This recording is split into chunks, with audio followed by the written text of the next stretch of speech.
బీడులోన వాన చినుకు పిచ్చి మొలక వేసింది, పాడలేని గొంతులోన పాట ఏదో పలికింది.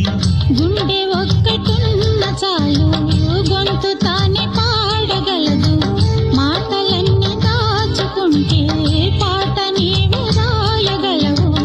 రాత రాని వాడి రాత దేవుడేమి రాశాడో, చేతనైతే మార్చి చూడు వీడు మారిపోతాడు, మనిషి అవుతాడు.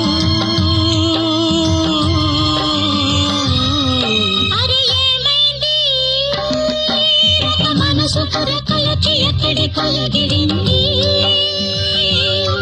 అది ఏమైంది? తన మనిషిని వెతుకుతూ ఇక్కడొచ్చి వాలింది.